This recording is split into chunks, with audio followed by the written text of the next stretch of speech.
Estimados amigos de demonios, después de varias semanas sin hacer tertulias para el canal, hoy volvemos con una tertulia, con una charla.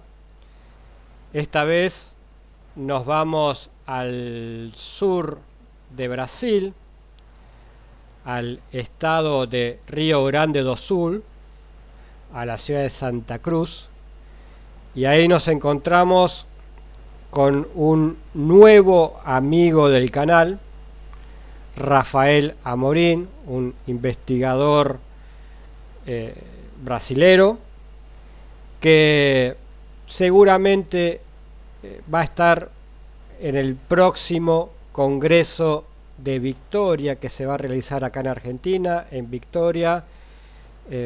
Al momento de hacer esta grabación, la fecha es en diciembre de este año 2020. Esperemos que así sea y que podamos tenerlo presente a Rafael Amorim en el Congreso. Rafael, muchísimas, pero muchísimas gracias por tu tiempo, por tu muy buena predisposición. Hablo así pausado para que ambos nos entendamos, ya que tal vez no maneja muy bien el español, así que bueno, hablamos así pausado para que nos entendamos. Vamos a hablar una especie de portuñol, una mezcla de español y portugués. Rafael, gracias por estar hoy en Demonios. Como estás, amigo? Como estão su povo, pessoal, pessoas da Argentina, um país aqui pertinho da gente, somos muito hermanados e estamos aí acá passando por esses problemas também de quarentena, de isolamentos, mas sempre com o olho no céu, porque as janelas estão abertas. E como eu sempre digo aqui para o meu povo, olho no céu e pé no chão, é uma satisfação estar falando com você e mandando esse recado aí, já que infelizmente não pudemos estar juntos no nosso encontro em Vitória. Pelo menos aqui, pelas redes da web, estaremos mais pertinho. Rafael, para aquellas personas que no te conozcan, que no conozcan tu trayectoria en cuanto a la investigación del tema OVNI, cuéntanos un poco de quién es Rafael Amorim. Bom, eu conheço também muito pouco dos irmãos da Argentina, mas o que eu conheço também já é de boa qualidade. E a minha história na ufologia, ela praticamente começa com os meus 12 anos de idade, quando eu começo a ler muitos livros a respeito dos OVNIs. E morava em uma cidade muito grande do Brasil, São Paulo, e para um jovem e criança da nossa idade não havia nada muito o que fazer a não ser ler livros, ou no caso, né, na época não tínhamos web, então televisão.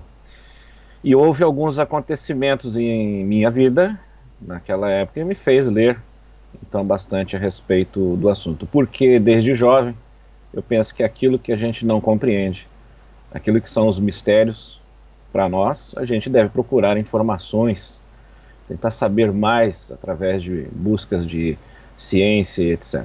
Bueno, pelo que em 1999 me encontro com Andrea Simondini, Silvia Simondini, acá em Porto Alegre, em Congresso de Ufologia Internacional que houve em Plaza São Rafael, e muito me apreciou, muito gostei, tive muito gosto pelo trabalho da família Simondini, mamã, e minha irmã Andrea, e foi uma satisfação ver outros tantos pesquisadores da ufologia naquele mesmo lugar, e aí então eu dei o start, comecei então a falar sobre ufologia publicamente, E acredito eu que foi a partir daquele momento que eu entendi que era uma coisa séria a ser feita, e então segui fazendo a minha pesquisa. A minha pesquisa é puramente pesquisa de campo na nossa região, a pesquisa também que sempre nos leva a investigações de casos, né, de acontecimentos, através da técnica científica e também, por que não, técnicas como filosofia, como o entendimento de coisas um pouco mais além daquilo que é palpável aqui para nós, cidadãos desse planeta, porque o nosso fenômeno ele envolve essas coisas. Então, é isso que eu tenho feito. Eu trabalho para a revista UFO há 11 anos agora, faço as imagens, meu trabalho é esse, né? Eu sou publicitário, sou designer, e além de ser pesquisador, a gente conseguiu juntar as duas coisas na revista UFO. Então, desde então, eu faço as suas imagens, suas capas, e participo de todos os congressos possíveis aí que eu sou colocado para falar. ¿Cuál fue aquel primer caso que vos investigaste y que todavía hoy recordás? Olha, foram vários, né? Lógico, é muito difícil a gente selecionar um que seja o mais importante, né? Mas eu acredito que um dos casos que eu fiz uma investigação, não uma investigação, mas uma pesquisa particular, foi o caso Varginha, lá em Minas Gerais. Em 2006, eu estive lá na cidade de Varginha para ver com os meus próprios olhos, conversar com as pessoas envolvidas, eu mesmo, e acabei passando um bom dia, um dia inteiro com o pesquisador Birajara Franco Rodrigues, que estava à frente do caso na época de 1996, e a nossa conversa foi muito chocante naquele dia, porque haviam discrepâncias, eu não sei como fala isso em espanhol, mas diferenças de colocações entre pesquisadores, livros, informações, etc. Então pude ter o acesso a todo o arquivo do companheiro Ubirajara, que me recebeu muito bem, muito respeitosamente na casa dele, e a gente pôde ter então esse contato com o caso Varginha, que depois, ao longo dos anos, eu fui também conhecendo através de outros grandes pesquisadores brasileiros aqui, como Marco Petit, o próprio Ademar Gevaert, e etc., mas tive mais a fundo, até por intermédio do Gevaert. Eu fiz uma das capas dos livros sobre Varginha, e para fazer uma ilustração a gente tem que entender bastante do caso, então pude saber mais detalhes. E outro caso que também me chamou muito a atenção foi um caso que aconteceu, eu não estava, foi em 1971, aqui no Rio Grande do Sul, novembro de 1971, onde nós tivemos uma observação de várias pessoas, um grande contatismo. Muitas pessoas no Rio Grande do Sul avistaram um objeto voador não identificado, que cruzou os céus aqui do nosso estado. Eu nasci exatamente naquele ano, eu nasci em agosto de 71, e em novembro ocorreu isso. Então foi uma observação em massa do nosso estado, sobre os nossos céus aqui, e o que aconteceu. E eu fui investigando isso ao longo dos anos, e fui descobrindo muitas coisas, né? E através da pesquisa de outros companheiros que tinham registros da época, até mesmo uma fotografia, o envolvimento da própria NASA aqui no nosso estado, nos anos 60, que perdurou aí até os anos 70, com algumas coisas de testes que eles estavam fazendo na cidade de Rio Grande. Então tudo isso englobou um grande caso de um avistamento coletivo muito grande. Então para mim esse é um dos casos também importantes. E para finalizar, o caso que a gente tem mais curioso também, e que chama muito a atenção das pessoas, foi a filmagem de um objeto voador não identificado, aqui na minha cidade de Santa Cruz do Sul, centro do Rio Grande do Sul, onde as testemunhas puderam filmar um objeto em forma cilíndrica, muito semelhante àqueles objetos que eram descritos na Operação Prato, né? Para quem não sabe, foi uma operação da Força Aérea no norte do nosso país. E nós temos uma filmagem de 30 minutos desse objeto pairando aqui a nossa cidade, o centro da cidade, e a gente já tentou de diversas formas, já foi analisado, pesquisado devidamente por outros colegas, a gente tentou descobrir, afinal, se houve outras observações desses objetos. Então é um caso muito bacana, né? Muito gostoso de se pesquisar, porque ele ainda tem os seus desenvolvimentos nos dias de hoje. Vos en lo personal has tenido experiencias directas con el fenómeno ovni? Se eu teria, eu particularmente... Sí, si tú has observado sim, o has... sim. Por várias vezes, né, Yurchuk, nós que estamos na pesquisa de campo, costumamos a gente ter visto muitos objetos voadores sem identificação, os OVNIs, os objetos voadores não identificados. Agora, muitos deles necessitam de ter um pouco mais de observação e pesquisa para tentarmos saber o que foi que a gente viu, o que é. Mas houve fenômenos realmente que eu pude ver com os meus próprios olhos. O primeiro foi justamente quando eu morava na cidade de São Paulo, que foi uma das coisas mais nítidas, mais grandes, mais claras que eu teria visto.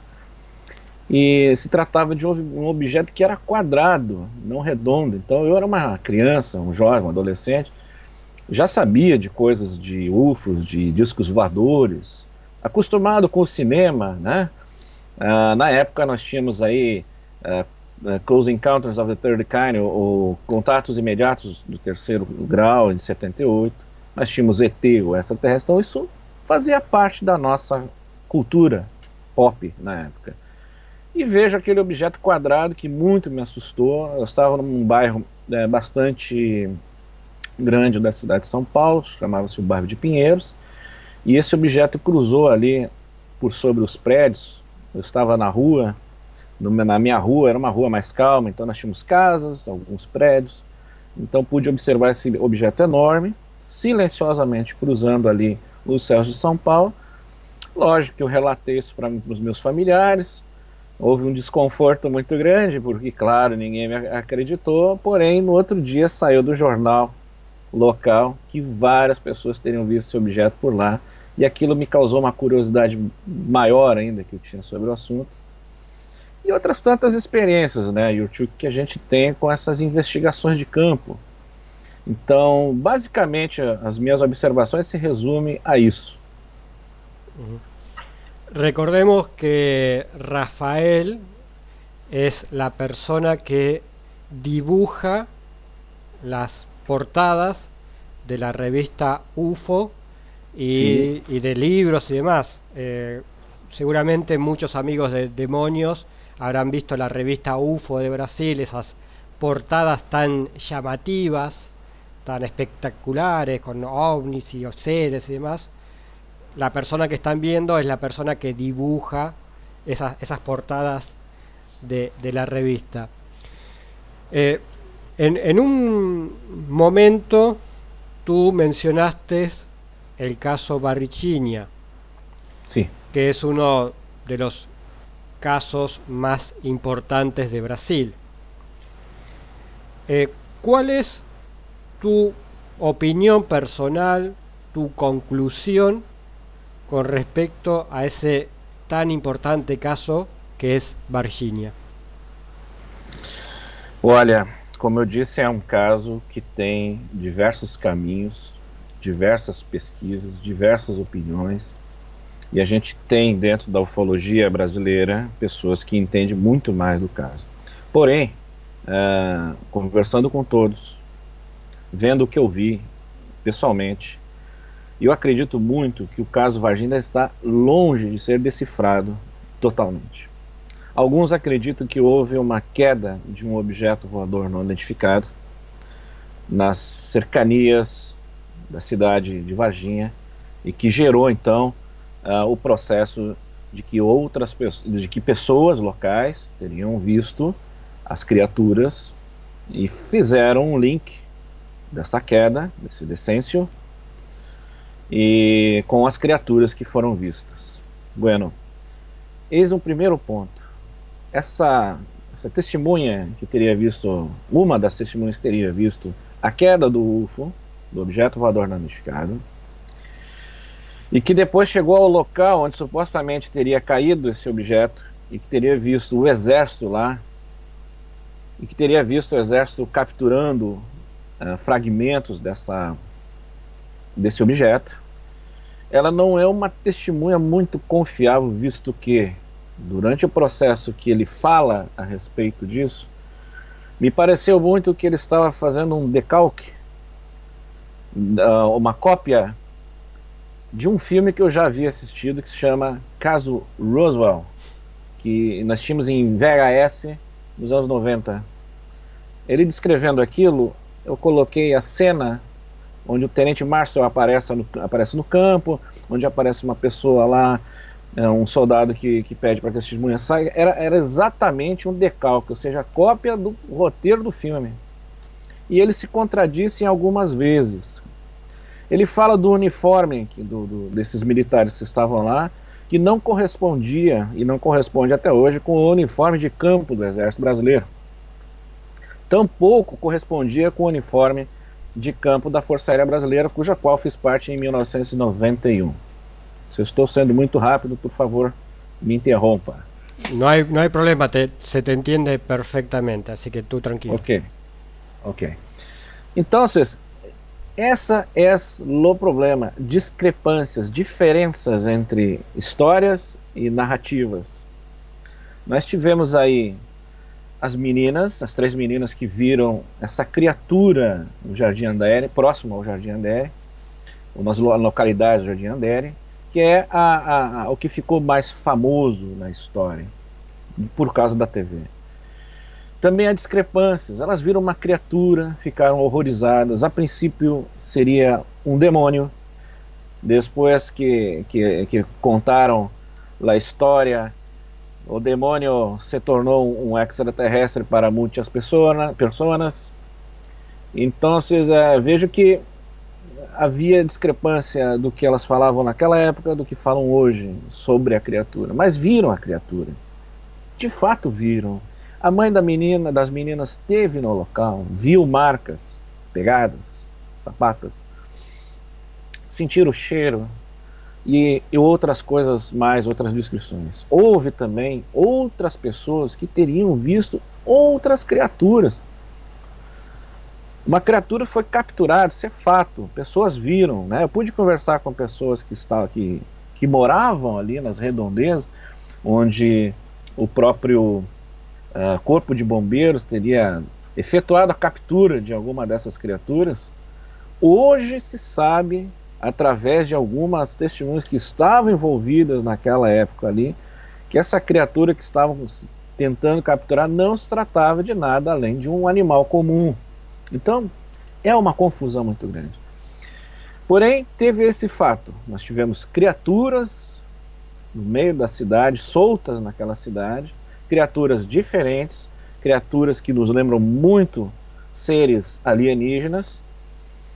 Nós tivemos pessoas que se envolveram com essas criaturas. Nós tivemos o soldado, o P2, Marco Elie Xerezi, que faleceu posteriormente ao seu envolvimento na captura de uma dessas criaturas. Existem também muitas diferenças de narrativa. Em algumas narrações nós vamos encontrar que ele pegou a criatura porque ela teria passado em frente ao seu carro, estava ele e outro companheiro, são policiais à paisana, viram a criatura, pararam o carro, ele foi lá, pegou a criatura, colocou no carro, e quando colocou no carro, a criatura teria arranhado ele embaixo do braço ou no braço. Há outras histórias que contam da mesma passagem, que dizem que ele estava sozinho, que ele teria capturado a criatura e que ele teria tido contato com ela apenas no momento que fez a remoção.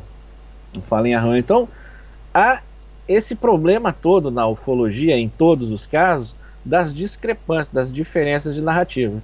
Qual é o trabalho do ufólogo? É tentar montar esse mosaico e que ele fique uma imagem perfeita. Eu que trabalho com imagem, eu sempre costumo fazer assim com as investigações. E eu acredito nisso, né? Tampouco acredito no envolvimento posso estar falando uma bobagem, tá? Porque até hoje ninguém me mostrou nenhuma prova mas é possível que tenha essa prova de que os Estados Unidos estavam envolvidos, o próprio NORAD estaria envolvido no caso Varginha, no sentido de que avisaram ao espaço aéreo de Varginha, aos contatos ali dos controles de tráfego aéreo, que havia um objeto enorme sobre a cidade, ou nas proximidades de Varginha. Mas eu nunca consegui dados sobre isso. O que eu consegui sobre Varginha foi justamente falar com os grandes pesquisadores da área, ter estado em Varginha, conversado com testemunhas como uma enfermeira, por exemplo, que estava no dia em que o corpo deu entrada no hospital dessa criatura, rodeada e carregada por militares.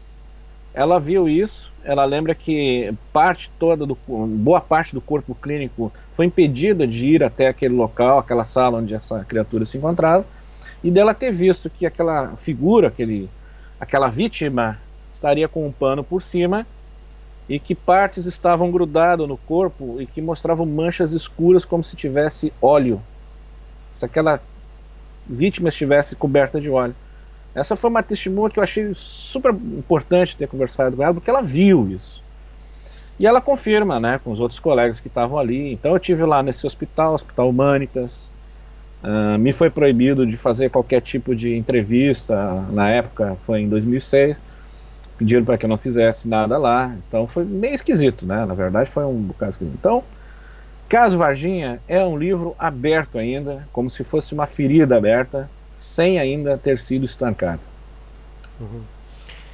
¿Alguna vez sabremos la verdad de lo que pasó en Varginha? Tem um depoimento da mãe das meninas, das 3 testemunhas, que muito me chamou a atenção, e olha que eu já ouvi elas falarem várias vezes. Mas ela deu um depoimento para um programa chamado De Carona com os OVNIs, que foi produzido aqui no Brasil e foi colocado no History Channel, né? Foi transmitido pelo History Channel, ou seja, é uma série do próprio canal do History Channel, mas feita por nós brasileiros, e eu tive a graça de participar da série como ilustrador, como deburrador, né, de imagens e etc.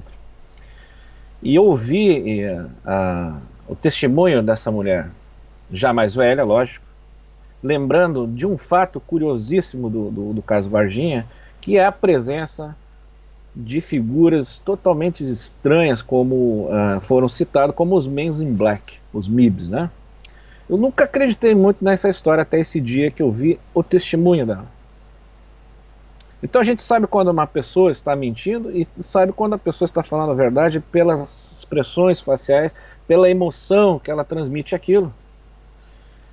Eu peço a todos que assistam isso. Esse programa deve estar ainda no YouTube, no canal do History Channel, porque é impressionante. A gente vê realmente que ela narra o dia em que esses homens estiveram na casa dela, ofereceram muito dinheiro, e ela, por ser uma pessoa religiosa, acredito que evangélica ou algo que valha, disse: nós não podemos falar a mentira, nós só podemos falar a verdade. A vida dessa mulher e dessa filha dela, dessas filhas, mudou totalmente a partir do caso Varginha para pior. Elas já eram pessoas humildes, precisavam desse dinheiro, precisavam mudar a vida deles, precisavam se salvar de tudo que elas passaram até hoje, estão passando, e no entanto continuaram mantendo a palavra daquilo que viram como uma verdade. Essa é a nossa verdade, nós não vamos mentir. Então, a partir desse depoimento, diz: olha, realmente não temos como contestar que essas meninas viram algo muito, muito estranho. Foram pressionadas por figuras, homens que a gente ainda não descobriu quem são, do que fazem parte, na verdade, mas que realmente estiveram lá. A descrição é a descrição característica dos homens de preto. Ela fala que um deles falava de uma forma diferente, como se fosse um estrangeiro. Haviam 2 morenos e um loiro alto, muito claro, todos vestindo terno, gravata, e chegaram com uma pasta lá, abriram aquela pasta cheia de dinheiro e disseram: tá aqui. Vocês só tem que fazer uma coisa: ir conosco até um local onde vocês vão gravar um depoimento, dizendo que tudo que viram era mentira. Então não tem, eu tenho absoluta certeza que elas passaram por essas coisas, né? E outros tantas coisas que tiveram ali no caso Varginha me afirma, inclusive agora também as gravações aí que a gente está esperando ver em público, poucas pessoas viram, dos militares, das pessoas que se envolveram lá na captura dos seres, que gravaram esses depoimentos há um tempo atrás, mas ainda está as 7 chaves do público, aguardando o momento que eles entrem em reforma, como a gente chama aqui, ou saiam do exército, se aposentem, né? Terminem o seu trabalho no exército ou no corpo de bombeiros, ou seja lá o que for. Houve também ameaças em cima de pesquisadores. A gente sabe que teve pesquisadores aí que desapareceram do mapa aí, nunca mais se ouviu falar no meio ufológico de algum dos pesquisadores aí, dos principais pesquisadores, inclusive o próprio Birajara Franco Rodrigues deu um fim, no caso Varginha, na vida dele. Ele não procura não falar mais sobre isso, acredito. Pasemos a otro caso brasilero. Cuando te presentes acá en Argentina, en el Congreso de Victoria, que como decíamos antes, al momento de esta grabación, la fecha del Congreso es en diciembre de este año, pero bueno, con todo este tema del coronavirus puede haber cambios de acá a diciembre. Pero bueno, cuando vengas al Congreso, vas a traer un caso ocurrido en Brasil de una recuperación de materiales de un ovni. Cuéntanos un poco de qué caso nos vas a hablar en el Congreso.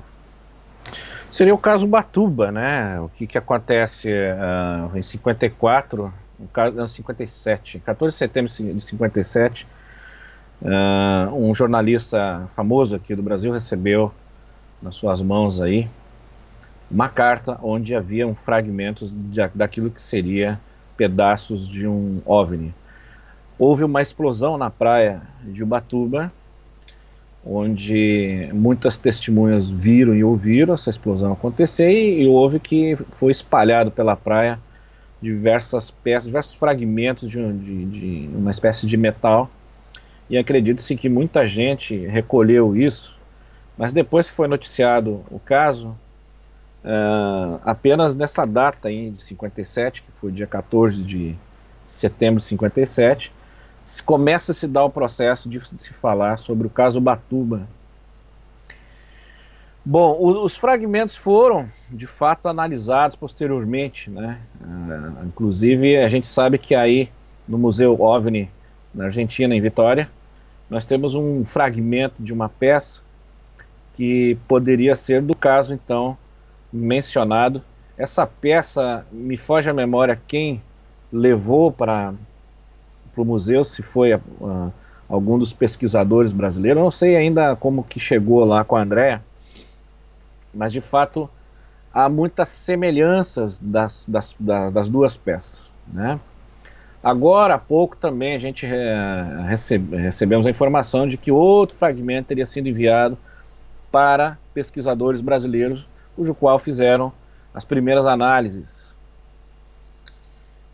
Esse material tem uma alta quantidade de magnésio, foi uma das coisas que foi apurado em primeira instância, lá em 57, também no material que se encontra no Museu OVNI, acredito que também foi feita uma análise que tinha essa mesma quantidade de magnésio, e que nos leva a crer, então, que nós estamos aí perante aquilo que a gente chama de evidência física de um objeto voador não identificado que se acidentou nas nossas praias de Ubatuba, litoral de São Paulo, e que deixou, então, esses fragmentos aí para trás. Eu me perguntei várias vezes, eu tenho lido a respeito do caso, ele não é um caso que foi meu escopo de pesquisa, né? Mas uma coisa me chamou muito a atenção. Se nós tivemos aí uma pessoa, duas pessoas que recolheram esses fragmentos, acredito que muito mais também, muitas outras pessoas viram.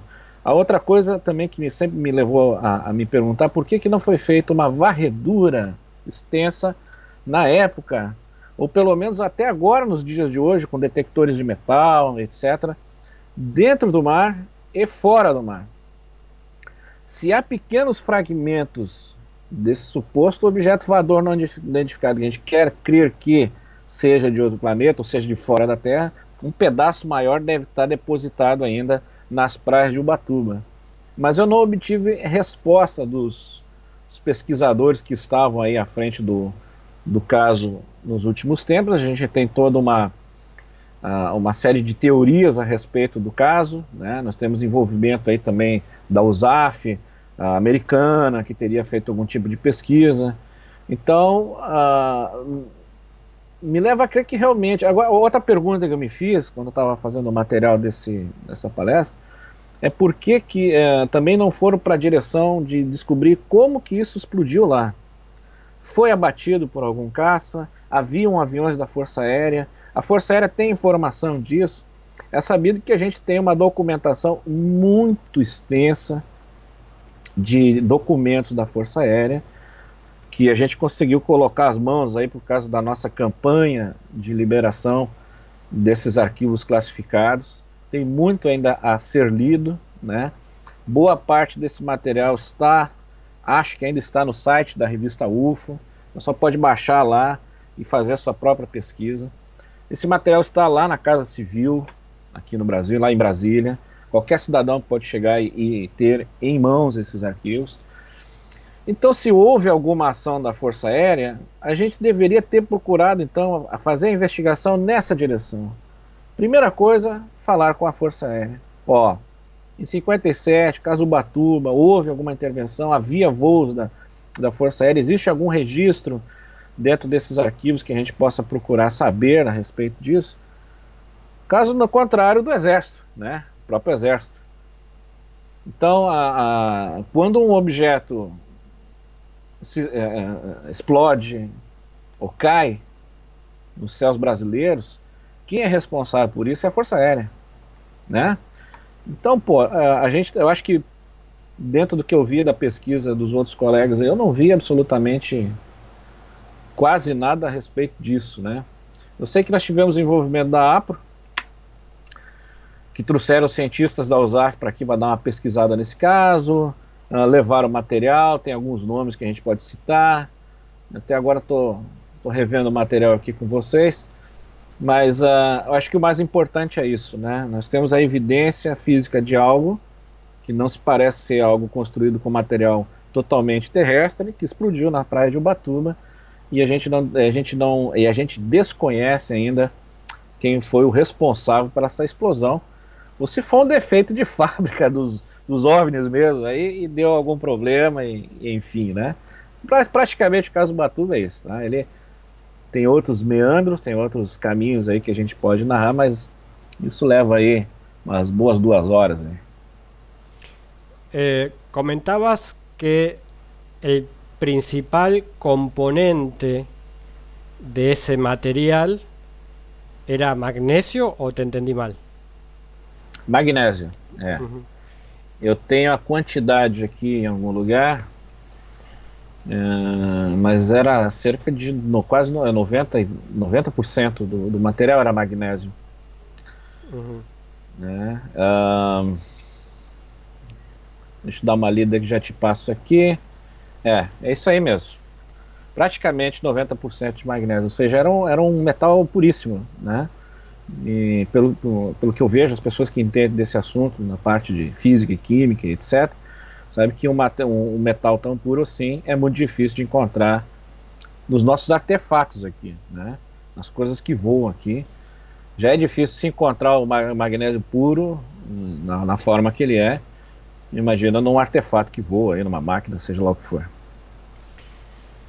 Ya aquellas personas que quieren saber más sobre este hecho, sobre este incidente, obviamente vayan al Congreso OVNI en Victoria, que va a estar Rafael Amorín ahí exponiendo todos los detalles de este caso, de ese material que se encontró, los análisis, etcétera.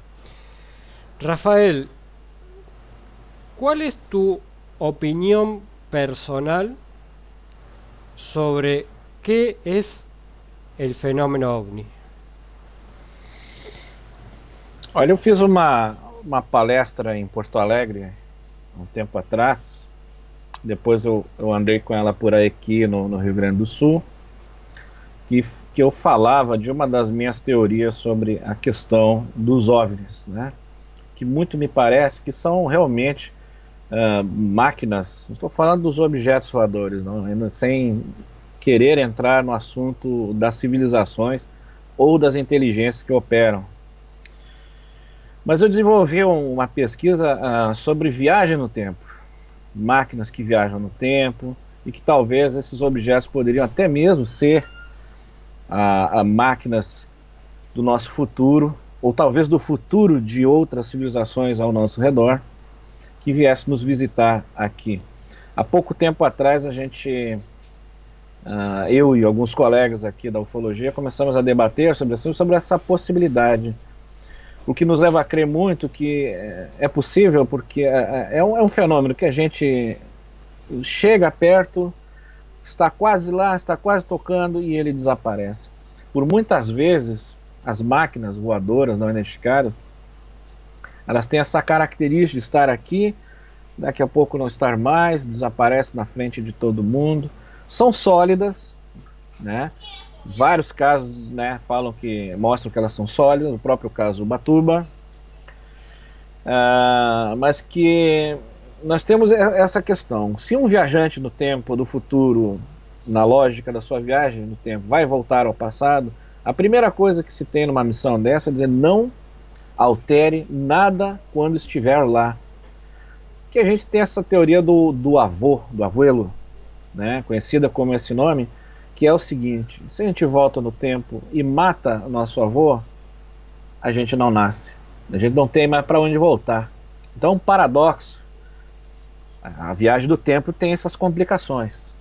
Então, acredito que o maior motivo desses objetos voadores não identificados aparecerem, seus tripulantes serem vistos pela gente e de repente nunca mais serem vistos, ou procurar manter distância. Muitas vezes tem esse detalhe, né? Eles tentam manter uma certa distância do contactado. Os casos mais famosos que a gente viu tem isso, de contato com esses tripulantes. Então tem alguma coisa que nos leva a crer que ou essas máquinas são viajantes no tempo do nosso futuro, tentando organizar alguma coisa na linha temporal deles, ou realmente, com a mais absoluta certeza, esses objetos eles não são só extraterrestres, eles são extradimensionais. E aí sim eu acho que corrobora com o que muitos dos colegas da ufologia devem pensar a respeito do fenômeno dos discos voadores.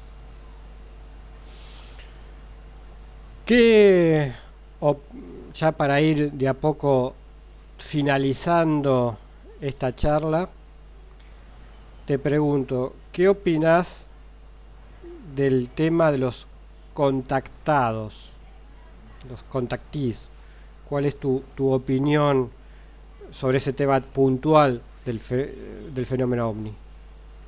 Muito delicado. Eu acho que ainda se trata o tema, ou os próprios contactados, de uma forma ainda muito superficial, a qual eles merecem ser tratados. Eu sou espírita, da religião espírita, kardecista. Então a gente tem um entendimento dentro da nossa filosofia espírita sobre os contatos com os espíritos. Até mesmo cientificamente, a gente lidar com esse fenômeno desta forma, psicologicamente, fisicamente e cientificamente. Os contactados têm isso também. A gente conhece uma série de pessoas que se autodenominam os contactados por experiências que talvez nem tenham sido contatos com alienígenas, com experiências próprias até mesmo espirituais. Então a gente começa a classificar, primeiramente a gente começa a classificar os tipos de contactados. É a primeira coisa que a gente deve fazer. Tem esse pessoal que tem esse tipo de contato, tem as outras pessoas que viram fisicamente o tripulante da aeronave, como foi o caso do Irangê Lima, por exemplo, que ele narra na Operação Prato, no final das investigações, quando ele vê um tripulante daquelas aeronaves fotografadas, filmadas, registradas na Operação Prato. Então, uma das grandes testemunhas de que esses objetos têm tripulantes estava lá. Entre outros casos, o próprio caso Varginha, podemos citar, colocar aqui. E nós temos uma outra parte dos contactados, que essa sim, é que isso tem me espantado muito, que é o que a gente combate demais, que são os contactados da rede da internet, que é o povo aí que inventa muita coisa. Levantam um séquito de seguidores, criam congregações e ganham muito dinheiro com essas coisas. Fazem uma confusão muito grande e acaba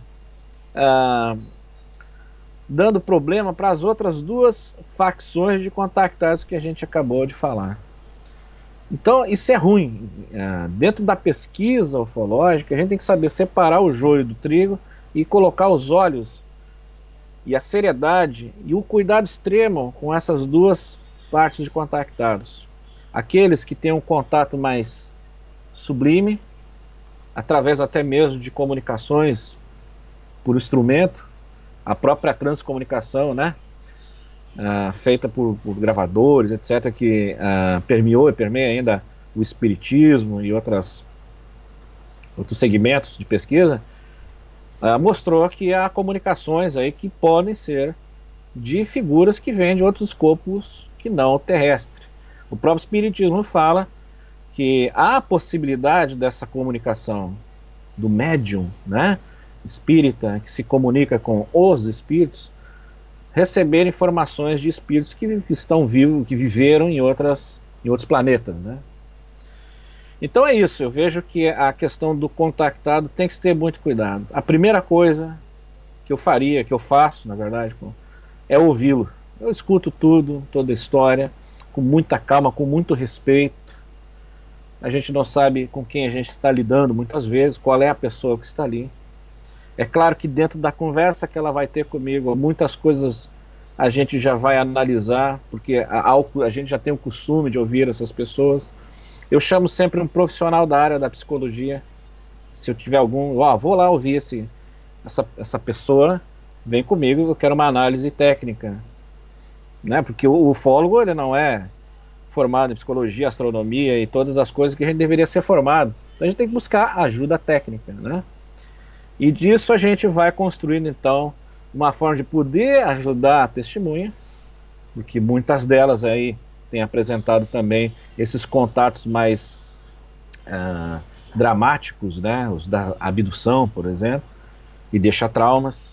Então a gente precisa ajudar essa pessoa a amenizar aquela confusão que está ali e, de repente, até então, descobrir algo que nos leva a crer que essas figuras aí estão fazendo contatos realmente direto com as pessoas, né? Que de fato não resta a menor dúvida, eu acho.